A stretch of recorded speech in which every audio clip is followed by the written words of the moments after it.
Hi, I'm Linda Deir, and I'm Ray Holly. and we're here every Thursday, you guys, to talk about my flagship book, Guided. Any of you that have read or listened to Guided, this is the opportunity for you to ask me questions about any part of Guided and anything that you feel a camaraderie with, anything that you're confused about, anything you want to know more about. You can always ask me right here on Thursdays, okay? And this is my guided journey.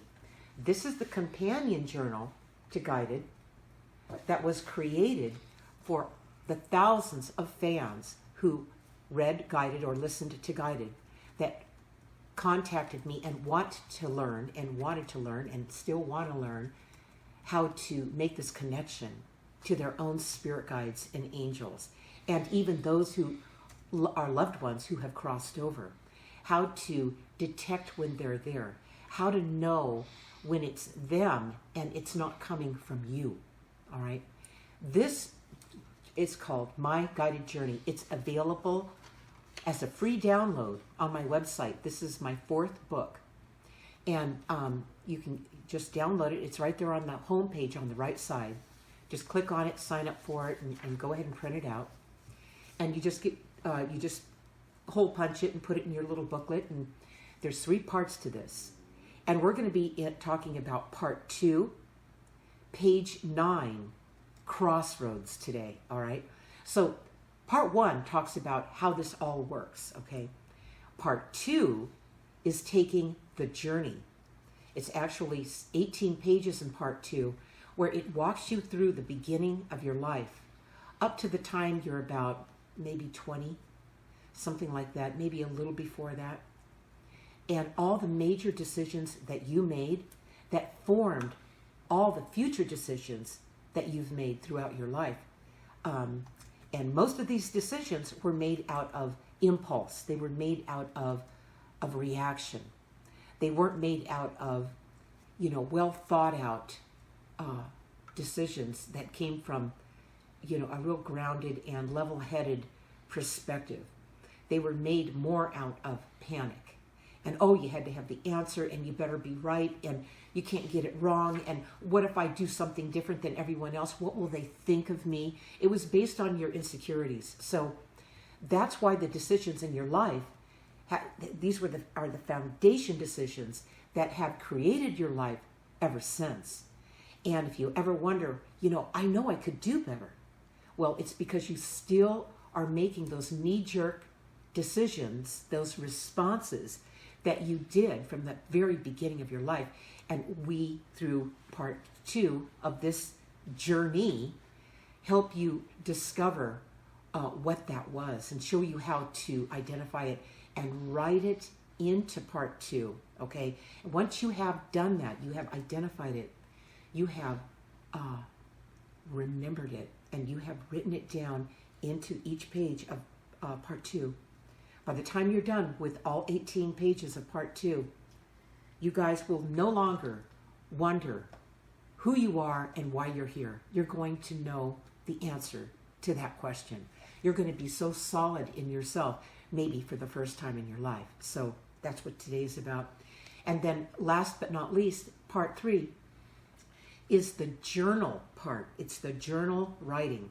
It's where, on a day-to-day basis, where once you're done with part 2 and you really have a good grip on who you are and your connection to those who guide you through this life, once you have reestablished that and put yourself back together again, you know from the point of view and from the feeling, okay, and the knowing that you can trust when you evaluate things in your future, things going forward.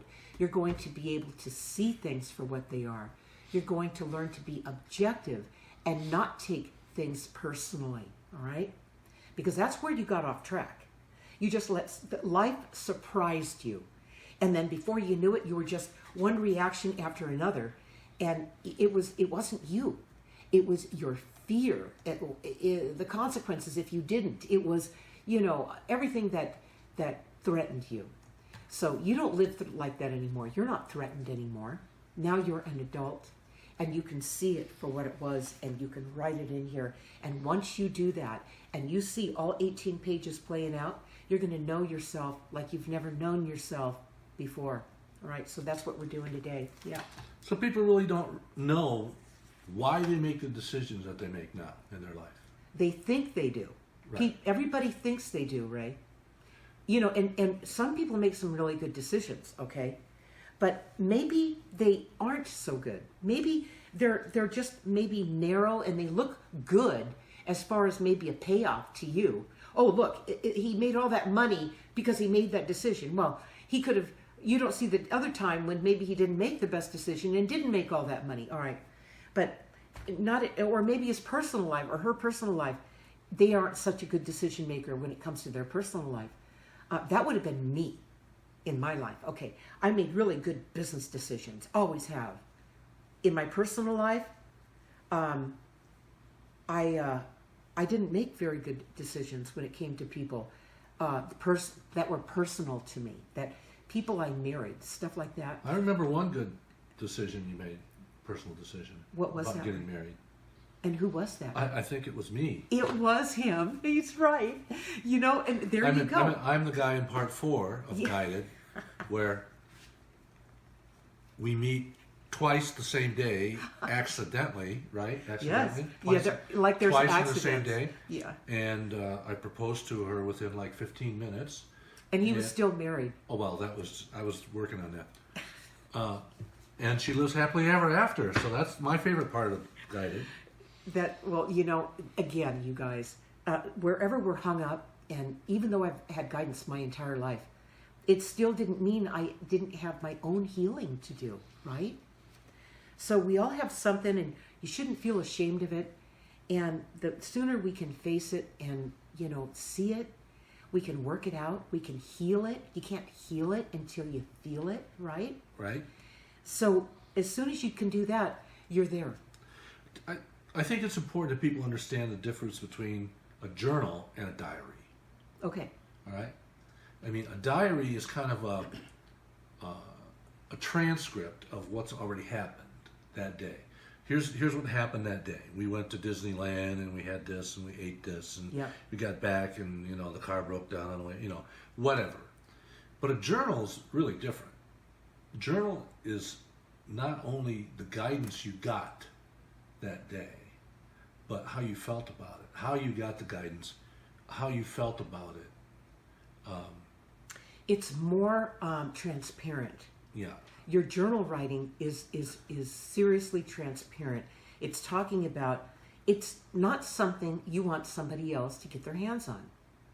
If you were someone's to find your diary, they just find out that, well, you went to school that day and you met a new friend and you fell down on the playground and skinned your knee. It wouldn't matter. It would be just, you know, everything, everyday stuff.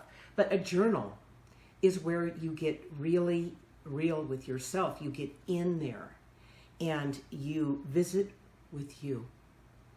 And when you're writing in your journal, your writing and your guides are right here, ever closer to you as you're writing this, because you're taking that pause, you're taking that time to get that real with yourself. And when you do that, it's just goes, it's one and the same. When you get that real, that's who you are. That's the real you that's coming through. So your guides, that's where they reside, okay, where you're real. And they're right there with you. A lot of people will ask me, they'll go, how do I start writing? And I tell them, start writing on your journey and in your journal, part 3. Anytime you start writing in here, you write like you're writing to your guides. And I say that because they were there with you when you went through all these stages in your life. Part 2. Okay, we're on page 9 today, Crossroads. They were there with you. When you hit the crossroads, okay, we're going to talk about this now. I'm going to go into the crossroads. Good segue. Okay, so we talked up to this point. We are on page 9. There's 18 pages in part 2. We're halfway there. Why don't you quickly tell them what the first 8 pages were? And we start with fear.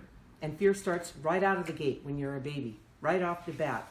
You may or may not remember it, but by the time you get this journal and print it out, and then each one of these pages has an associated video that Ray and I did that talk about each one of these pages in part 2 that are about an hour long. They're on the lindadeir.com website. At the top, where the navigation is, click on blog. And when you get to the blog page, over on the right side, under categories, click on My Guided Journey. And it will take you to the category for each one of these 18 pages. They're about 1 hour videos that explain how you need to get into the right mindset before you start writing in your journal on the journey part 2 part of this journal. And you need to watch those videos before you do it, because believe me, you won't have the right mindset to start writing in this. You'll start writing from being in that dilemma at that age, instead of being the observer, you, who was completely capable and powerful to observe what happened, not be in it with you. Okay, so you can write on your journey part here where how it actually, what really happened, not the victim part of you, not the fear-based part of you, okay, but the part of you that saw it for exactly the way it happened, all right, from a clear perspective. You've got to write it in there like that, or you won't see what it is. This will just be page after page of being a victim, and that's what you've already been. So it's time to break that pattern. That's what this is. All right, so we start out, don't forget to see those videos before you fill out the pages on each one of these. We start out with fear, and then it goes to ask. So you get hit with your first fear, and in that moment that you get hit with that fear, boom, out of nowhere, you don't even know where it comes from, you started asking for help, asking to what do I do now? Asking, so who were you asking? Okay, see that? But you did it, you asked, and some of you may not remember that right away, but as you work with this, it's going to come to you. You're going to remember doing it. It may be one of those feelings you had where you felt foolish. Oh, I hope no one saw me do that. Who are you talking to? Something like that. Like I'm talking to my friends. Right over there. Well, most kids won't do that. Most kids will just clam up Yeah. and question who they're talking to. Yeah, and eventually their parents will say something like, there are no such things as imaginary friends. So it starts to etch away at you if you allow it. We always have the choice to allow it or not. But again, those early decisions, you see what I'm talking about from the earlier part of this video? Those early decisions where you just kind of swallowed hard, you were afraid to look stupid or get in trouble, and out of total fear, you just made a decision that seemed to please everybody, and as long as everyone was happy, you were happy. You avoided a lot of troubles for yourself because you couldn't explain it anyway, all right? You were just a little kid. You were at a huge disadvantage. No wonder you made all those ill-equipped decisions. And that's what you're going to discover. And then you move into the third page is friends. That's your friends. Those are your guides, the ones that you collaborated with before you were born into this life, that you agreed would help guide you through this life, all right? And then your friendship with them grows. So now this is really becoming important to you, all right? And then we become best friends. Now you have this assumption around having this relationship with your guides, with those friends, that imaginary friends that your family, parents, or whoever called them. They kind of chuckled, thought it was cute, laughed, whatever, but left you alone. So you were okay with that. And then we did everything together. So everything you did that was placed on your path, your guides placed it there. It didn't just happen to show up. This was all a plan before you got here. And you just moved into it. You didn't resist anything. You just did what was in front of you and loved every minute of it, okay? Most of the decisions you made at that age were not based in knowing, they were based in curiosity. That's right, Ray. It's like your guides placed this little opportunity in front of you, and you went, I think I'll check that out. Yeah. I'll crawl over there to that other room. And you never thought about not being able to do it. Right. Nothing would stop you. Well, here's the thing. You didn't wait for someone to give you permission. Right. And you didn't even need permission. It was past all that. It was, you just, if you could, like Ray said, if you could get yourself across that room, you could crawl or whatever it took. There was no such thing as, I can't do it. No, I can't do it. There was none of that. You were all in. There was nothing getting in your way, nothing stopping you. So you were a free agent. You were really at your peak, okay? Well, that was the best way to learn. I mean, that's the only way. Right. You learn from experience, and the experience was rooted in curiosity. And you know what's interesting about the guidance, you guys? When you realize your guides are with you, and they're guiding you, and they're giving you direction. Now, they'll show you what's available to you, but you have to act on it. You have to go that way. You have to crawl that way, walk that way, whatever, all right? You're the one. It's your free will. I don't care how young or old you are. It's your free will. You always have that in this life. And your guides are not going to interfere with your free will. Never. They never do. They know you're going to be okay. They're not worried about that. I proved that when I was 20 months old, and they came and they showed up all around me, and I thought my life was over, and they saw right through it. They didn't panic at all, and in an instant I got the whole message. Okay, so then we always showed you new things. So this journey with your guides just continues to move through your life as you're just a child. You're probably 5 or 6 years old at this point. And then, because people keep asking you who you're talking to, you start becoming cautious. Now, that's where we ended last week. You become cautious. You kind of cuddle up into a ball, and you don't want anyone asking you that again. You don't want to be, questioned anymore. You're tired of them asking you questions around something that you can't explain. And just because you can't explain it doesn't mean it's not real. Okay, so you're really, at this point, really annoyed. That was last week. Now, page 9. After all of those conquests and all those miniature decisions you made up to the point of today, the Crossroads, now you're about, 7, 8, 9, something like that.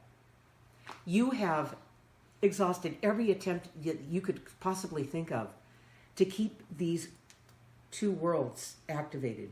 You didn't want to let go of the world you came from, where you came from, who you are, and the guidance, all the support you have that's invisible, that you can't explain to anyone here in this world, all right?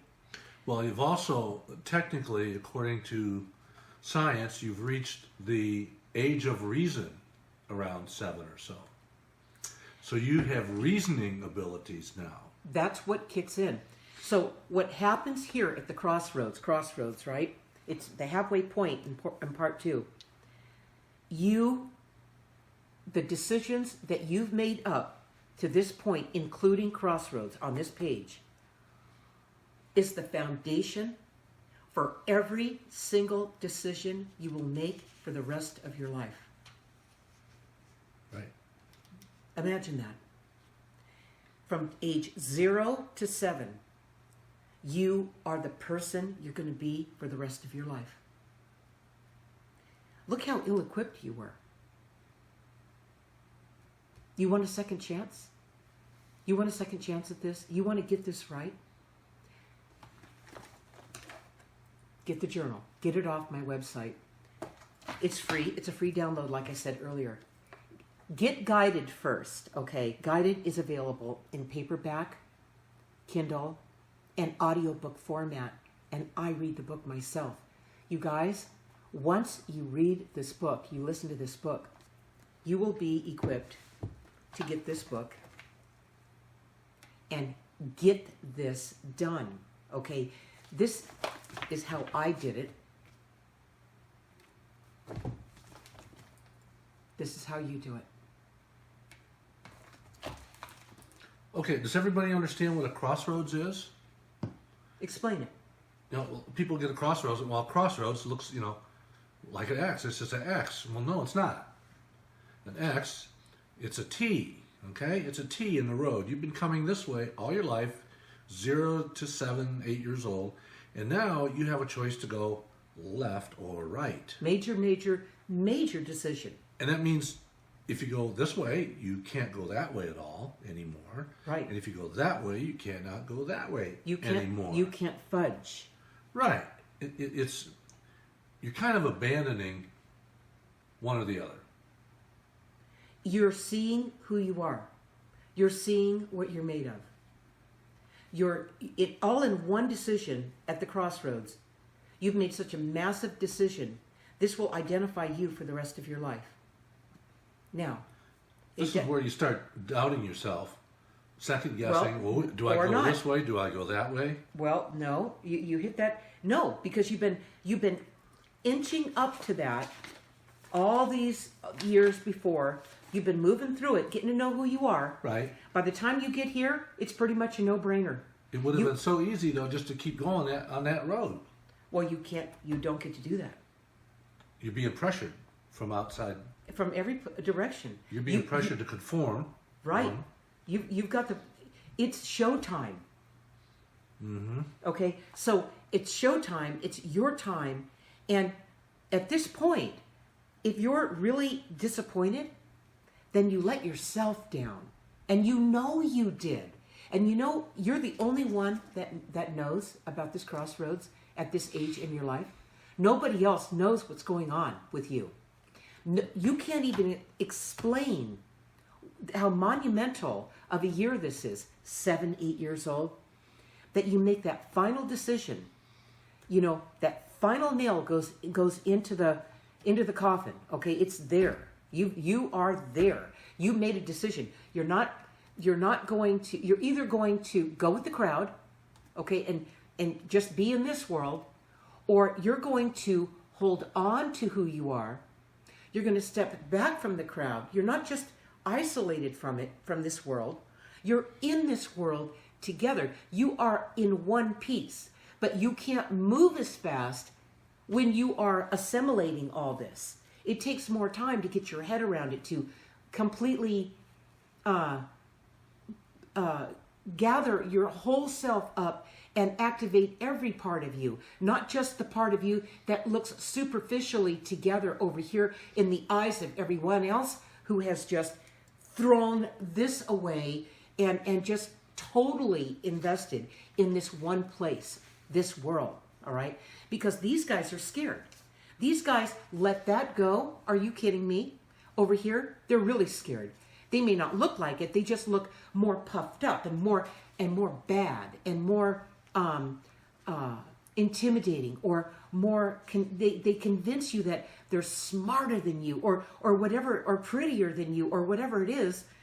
They're just more concentrated in fooling everybody else, including themselves. Okay, so if this is the one you chose, it looks good for a while. It really, people will be impressed. They'll go, oh, you're a great at that sport. You did great at this one, but you're just vertically great at one thing for a certain period of time. You've given all that. You turned your back on who you are and the guidance you came in with.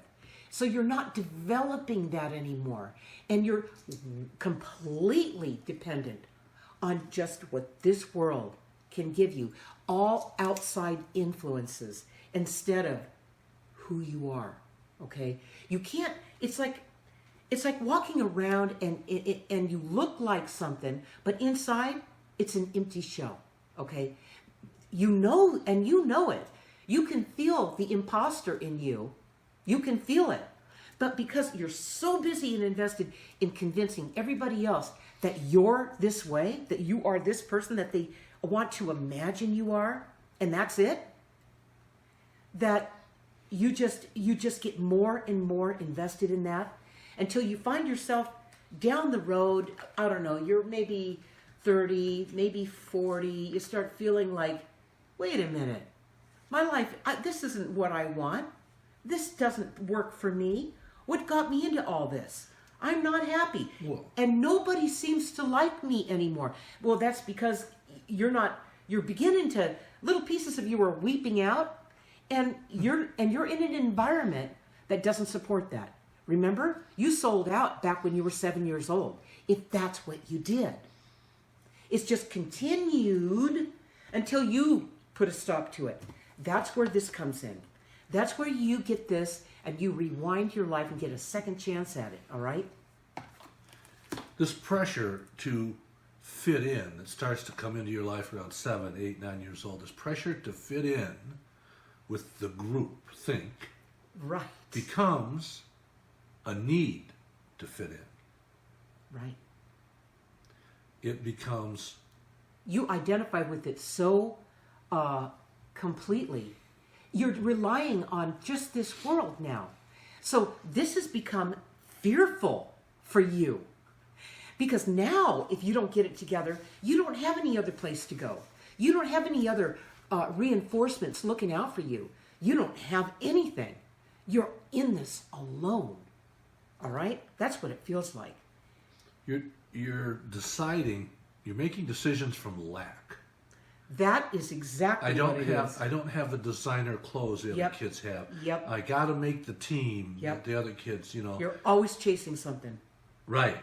That's the beginning of chasing things that's going to continue throughout your life. Right. And I want to say this, when you get to this part of the book in the Crossroads, and you remember that you felt what Ray just said, where you felt that lack, that need to chase something, that you weren't good enough, that something was missing, all right, all that. Write it in here. Tell it like it happened. Tell the truth. Put it in there from a clear perspective, not from being in it, okay, because that's a gooey place. You can't see it. You can't identify what it really was. You can't tell it in short and get right down and dirty with what did happen there. And that is how you got off track. You cannot fix something you haven't identified. You've got to be able to identify it. And this is your journey and nobody else's business, okay? So you put it in here, and then you move on to next week with us, okay? And that's going to be rebellion. And I'm just saying that as you move through this and you're writing it out, and we help you, we reinforce you with the right way to identify what it is, and in short, write it in here, and you can't see it until you write it down. I'm telling you, there's no other shortcut around this. There's no way to cheat sheet the thing. You can't do it. And you move through this, and pretty soon, in no time, you will have this all done. You will be able to retrace your steps and go, well, there it is. I see what I did. I see how come I did it. I see what pressured me into it, and I wouldn't put that. I would not, and I will not allow that to happen anymore in my life. It will change your life. Absolutely will change your life. And the people in your life will look at you and go, you're different. What's the matter with you? Or maybe not. Maybe you're different. And go, you're right. I'm different because I'm just no longer in this world. I am in one piece now. I am me in this world. And I'm not so exposed to what could happen here and just watch my world melt down. I'm no longer so vulnerable like that because I have me back and I have this connection back with my guides. I mean, when someone chooses this world path versus staying true to themselves, that's a long trek down that road. Down what road, Ray? This world. Oh, to yeah. being pressured into Just being conformity, yeah. to being one of the pack, and then there's always somebody jockeying for leader of the pack and whatever. And that's else. why Crossroads, when you hit the crossroads, it will be a very lonely feeling. At this point, you're going to feel loneliness hit like you haven't felt before. You feel abandoned. You feel lonely. You feel cut off. Right. Yeah, you feel cut off because you've been forced to choose between worlds. This world will not leave you alone. Over here, it demands that you're present. It demands that you follow the rules. It demands that you comply and fall into suit, okay, and become like homogenized, like everyone else, all right? It demands that you do that, or there's consequences, and they pile the consequences upon you year after year. You're sinking and sinking and sinking, and you better get it together because you're really falling behind. All these threats, okay? When if all you did, just let yourself not panic so much, and let yourself breathe into this. I'm talking about yourself. I'm not talking about this world. Let yourself not freak out and observe this. And yeah, watch what's going on, and you're part of it, but it doesn't have you like this. Nothing does unless you decide it does. And that's where you identify what it was, you guys. You go back to that moment where you got that really strong hit.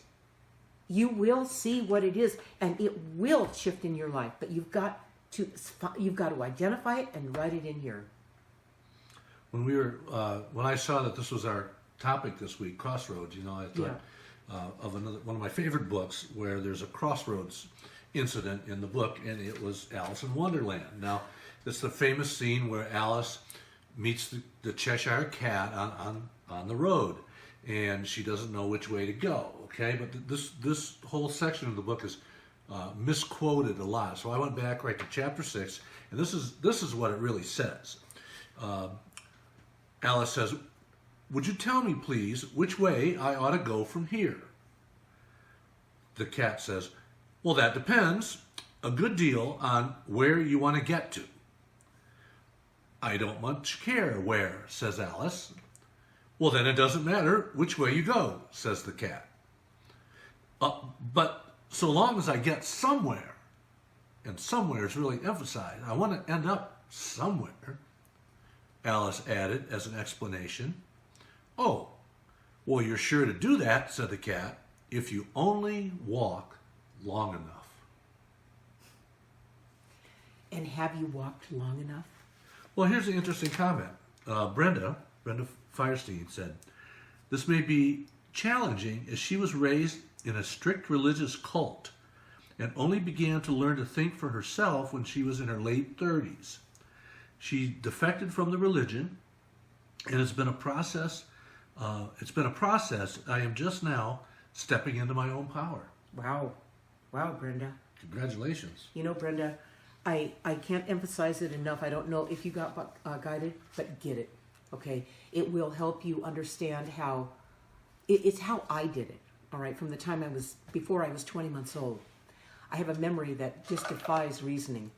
And I did the book in paperback, Kindle, and audiobook format, and I read the book myself. So it's really, there. So get the book first.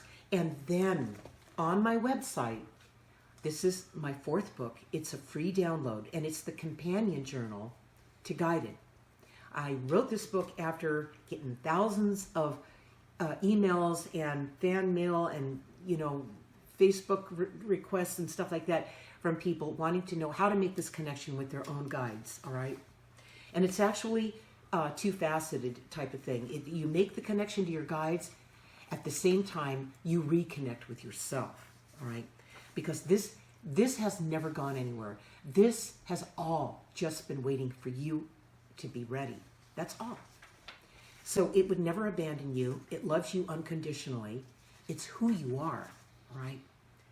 And when you read Guided, listen to Guided, then you get this, and you start working through this, it's going to happen quicker than you think. It will come together for you.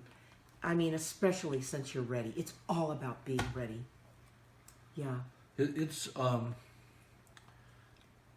fortunately she's in her 30s and she's already into this process. A lot of people don't do it in their 30s. They're still in that chasing mode, when they're in their 30s, and they finally get into their 40s, and it really shows up around 50. Well, it doesn't mean she's not in a chasing mode somewhat, Ray. She's in all of it. Mm-hmm. She's only 30 years old. Right. And so she's still, you're like a newborn. You're coming out. Your wings are still wet. Well, she's actually 58 now. Oh, 58. Okay. Started to come out in her 30s. Okay. Yeah. Well, I mean, when people get into their 40s and 50s, a lot of things have changed in their life. They could be alone again. Their kids are grown. Their kids are gone. The spouse may be gone. You may be alone. You may be wondering, what now? And this is a great time when you have the time. You've regained your time to contemplate, to journal, right, to study, right, and to reflect, and to make and to reconnect.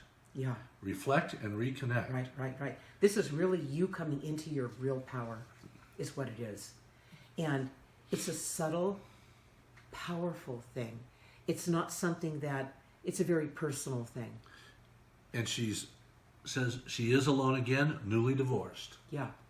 You're moving right through it, Brenda. You're doing great. You're moving right through it. You have gone through probably more transitions than 5 people in a lifetime. Right. I'm serious. You've made some big leaps. So you're still eager to learn more. Aren't you amazing? All right. So as long as you're good with it and you're up for it and you're, energized by it and you're excited about it. Okay. That's why you're here. That's what you should be doing right now. That's guidance. That's why you're here with us tonight. Mm-hmm. So what else do we have there, Ray? I think it's just interesting that people reach that 40-50 range and they feel the pull again of their original family. The one they brought with them when they came here. Your guides. Right. Yeah. And so you'll hit these crossroads. You see, what Ray's talking about is you'll hit these crossroads. They're little, miniature crossroads. They keep testing you. They keep giving you another chance. They keep, encouraging you to think broader, to expand, to be. This is your guidance. Your soul that brought you here, that wants you to get every single morsel out of this lifetime before you're released from it and actually go back to where you started. All right? Go back to source. And since you're newly divorced, I like the way you phrase it, I'm alone again. Big difference between being alone and being lonely. Right. Alone is a big opportunity to spend your time the way you want to spend your time, reflecting, studying, learning, asking the right questions. Getting the answers. Getting the right answers. Getting your answers. Right. Lonely, people who say they're lonely, they may be alone or they may not be alone, but if they feel lonely, it's a feeling that other people just don't care. Well, it's also looking at your life from reverse. You're looking at your life from the way it used to be, and you're longing for that to return. That's what makes a person feel lonely. They haven't let it go. All right? So you remember when you first broke out of that religious situation, that you probably felt some loneliness because it's all you knew. You felt like you were just like thrown out into the river to fend and swim and learn to swim on for yourself for the very first time, probably. That was a big, giant leap for you. Huge. I mean, what kind of support did you have? Probably none. You just went out there and dove in. So that you've been through those different transitions. Congratulations. Yeah, that's real tough when you leave a situation, whether it's a cultish or a religion or a family situation that you... They cut you off so strongly, Ray. Right. They use words like, I will disown you. Right. And my mom did that. My mom said that to me. She goes, I will disown you. The whole family will disown you. Right. It was like a nasty way to treat each other, And when I heard it, I remember hearing it as a kid. I wasn't raised with religion. This was a regular, sober mom. Scary, huh? And when she said that to me, what did your mom say? She said she's going to take you to the... Take me to the children's home. Yeah, Yeah, like that was going to... If you don't behave, we're going to take you to the children's home. You know, it's crazy stuff. But it was meant to make us, you know. That was like kids' jail in those days, wasn't it? It was. Because it was kids the biggest scary thing in the world. There was kids that lived at the children's home, you know, that came to school and you saw them and they were really different. And, you know, you felt sorry for them. Because you were programmed to think like that. Right. How silly is that, you know? Yeah. And a lot of that. One time she took me down to the children's home because it was right on the outskirts of the small town I lived in. And we drove through. I said, well, can we drive through here? You were so curious. Yeah, you know. You wanted to see some of those kids. Yeah, that I wanted to see the place that she kept saying she was going to take me and drop me off. He wanted to investigate that. Right. So. How old were you, Ray? Oh, I was probably about that age, 7, 8, 9, you know, somewhere in there. I certainly wasn't driving yet, but so she drives through. It was a big campus and big trees and big buildings, and you know, kids lived over here. They went to school. Yeah, I'm driving around there, and I went, "Well, this isn't so bad." See what happens when you investigate it for yourself. That's what this is. When you go back and you investigate your life for yourself, from the perspective of who you are, not from being in it, okay, but from that wiser, that person who knows, okay, that person who trusts what they feel, who they are. Watching that happen, replay, from this perspective, you can't help but see it for what it was. Yeah, she agreed with you. She said, Brenda says, when I defected, the entire organization disowned me, and my own father disowned me. Right. That's right. And you know why they did that, Brenda? They did that because that was their last shot at controlling you. Right. If that wasn't going to break you and cause you to stop and think twice, think about being alone. See, being lonely, being alone, it's one of the scariest things people feel. That's why I teach this. That's why I wrote about it, because I've seen too many people let this horrible loneliness, this emptiness, this void, this lack, this longing just haunt them their entire life, all right? And you know what? It's a big lie. I know it's not true. I lived it, all right? So, and I did it. Brenda, I wrote this book when I was 60. I'm 65 now. I wrote it when I was 60. I kept my secret for 60 years.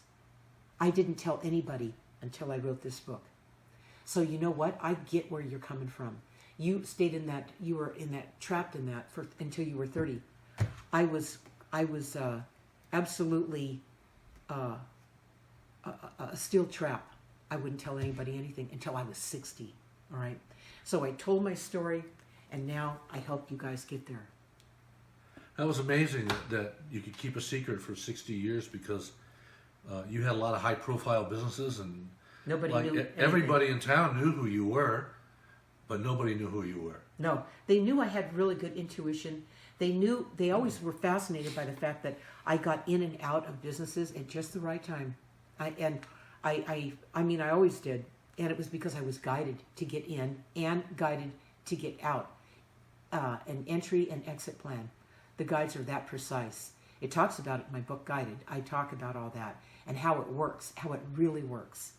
And what you have to do to fulfill it, okay? So you get guidance. You feel this guidance comes through.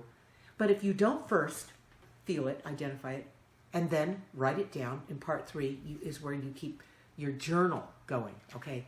And you don't write it in your journal and keep it going and keep a track, date it, and keep it in chronological order as to what came through, what they said, when it happened, how you knew it was them. It gives you this little format I've got here that's awesome. To write in there so that you keep it going. And I'm telling you, within 1 month, you keep this thing going, you will see what's going on in your life. You will see the guidance as clear as a bell. It will surprise you. It will be amazing. It's just the beginning of the fun. Now you're living your life with ease, the way it was meant to be. the way you came in, the way it was designed to be, before everybody in this world started telling you how it was going to be, all right? This is what you're bringing back.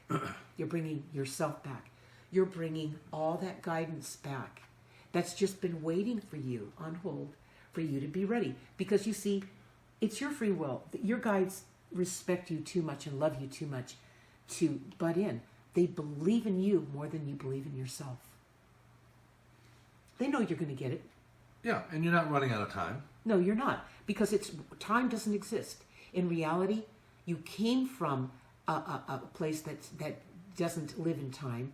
You came into this world, into this life, and it's based on time, but there's really no such thing, because it's one big continuum. As you move through and then out the other side, you continue to exist and move on and learn more and become more and expand into more. I mean, that's why you came here. You came here to work through your shortcomings. And you came in with a full plate, my dear. You've done great. I hope you stay with us. Catch us next week. We're here every Thursday, working through the book, and do get guided. She is. She's going to get the audio book tonight, and she's going to download the other book. And get this, because this is what we use to walk you through it, and we do it from our hearts, because we know it works. And I've got coaching clients in 16 countries now that Ray and I do coaching, angel coaching with Linda around the world. And we put you in direct contact with your own guides, and you communicate with them directly. And it's life changing. So if after you're done listening or reading guided, and then you get the journal and you work through that, and you want to see what it's like to experience a direct communication with them, that's what we do. Yeah. All right, we covered just about everything we set out to cover. Okay. What's going to happen next week?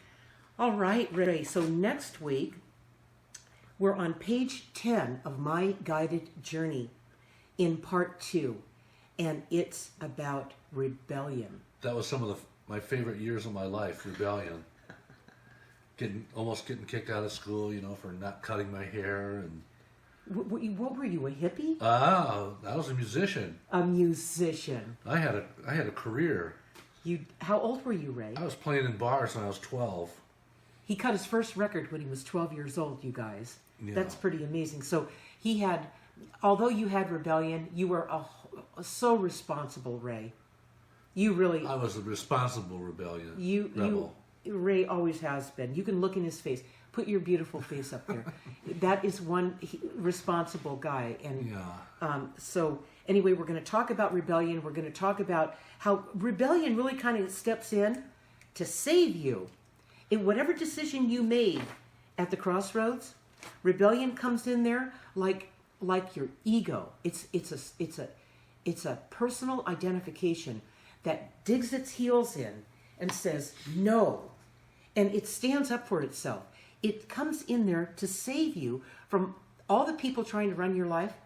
You're standing up for yourself, and it's your ego that's coming to the forefront that's saving you this time. All right? And this is what rebellion looks like. This little girl right here. Yep. She's looking down defiantly, got her arms crossed. Her lip rolled. Yeah, her lip rolled over. Yep, and she's digging in her heels. Now, this is called having an identity. Okay, it doesn't look very attractive, does it? That doesn't look very compliant. Yeah. Right, that would be true. Okay, so imagine having a whole society of people that are standing up for themselves. The world would not be the kind of world that we live in today. It would be a way different world, you guys. So the world that we're living in is one where people are lost. That's not a good thing. That's not good. And this isn't something that you stay in. It's something you move through. This is, it's a process. Our whole life is a process. So it's just, we're moving through it. And rebellion's important. Rebellion gives you your identity back. In spite of all the pressure in this world. That's what we're going to talk about next week. And we're going to talk about some of those things you did, Ray. Yeah, I was a real terror. No, you were not. He did some things I heard about. I was busy. I couldn't. No, you were busy. You had 3 jobs? I was 13. I had 3 jobs. I know you did. I had more stuff to do than to worry about, rules at school. Yeah, I know you did, Ray. Anyhow, Brenda says, wow, I accidentally opened this up tonight. I was guided to us. You were. Right. Very grateful. Thank you. And I said, there's no accidents. And you're always being guided. You are, Brenda. And you know what? You know what's different about this? Is you never would have found us if you didn't follow the guidance. You see? Like I say in some of the memes I put up on Facebook, they will show you the way, but you have to walk that way. You're the one that has to take the action. They will never interfere with your free will. So you took that action, So when you pull those 2 things together, now that's what it takes. That's living in both worlds. Okay? All right. All right. We'll see you next week. See you next week, same time. What is next week, Ray? It's January what? Well, what is today? Today is the 18th. That would be the 25th. January 25th, Thursday, same place, same time. Same place, same time, 6 o'clock Pacific, 9 o'clock Eastern. Rebellion. We're going to talk about rebellion. And Brenda, I bet you had some rebellion in you when you were, this age here is, like 8 years old, 9. You started feeling that, something wasn't right for you here in this situation you were in. And you bring your questions. Write down what you remember and bring it with you next week. And let's cover that, okay? I would love to do that with you. Okay? Yeah. We'll see you all next week. Okay. Good night.